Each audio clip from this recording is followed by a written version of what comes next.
ថាមិនអោយចរណៃអូននេះព្រួយវៃឡា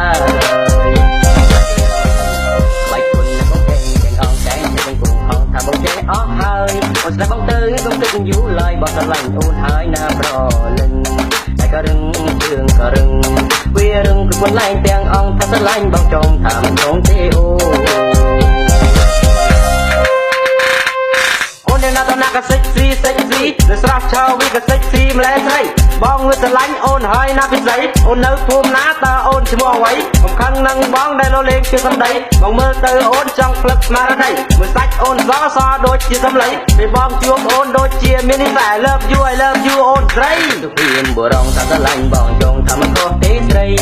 រូបបងមានចិត្តទៀនក្តីអូនហើយកុំភ័យណាពុំទៅណាអីមកណា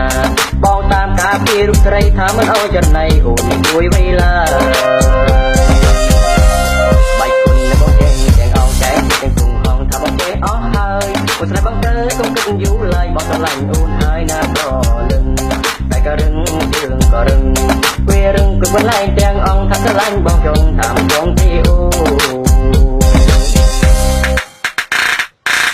បងចោះបងស្មត់ឲ្យរូបស្រីបងបានមកបងសូមឲ្យនាងកុំភ័យទោះបីបងក្រតែបងមានចិត្តក្រីហើយទៅវ័យក៏អូននាងមិននិយាយស្ដីឬមួយរូបបងមិនសមនឹងអូនស្រីបងជា DJ ទើបតែនឹងចេញថ្មីសំបល់ស្រែនក៏មិនជាអ្វីទេណាអូនស្រី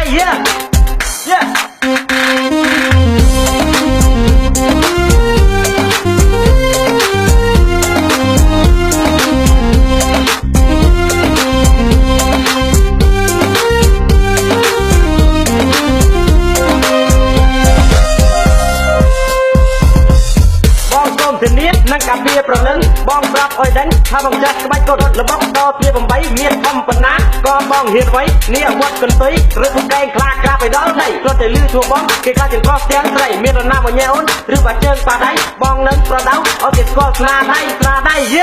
រូបបងជាសុភីមបរងថាស្រឡាញ់បងចង់ថាមិនខុសទេស្រីរូបបងមានចិត្តទៀងក្តីអូនហើយកុំភ័យណាពុំទៅណាអីមកណាបងតាមការពីរូបស្រីថាមិនអោយចរណៃអូននេះព្រួយវៃឡាបាច់គុណបងចេះទាំងអងតែងទាំងគង់ហងថាបងចេះអស់ហើយអូនស្ដាប់បងទៅកុំគិតយូរឡើយបងស្រឡាញ់អូនហើយណាប្រលឹងតែក៏រឹងជើងក៏រឹងវារឹងក៏មិនឡើងទាំងអងថាស្រឡាញ់បងចង់ថាមិនចង់ទេអូ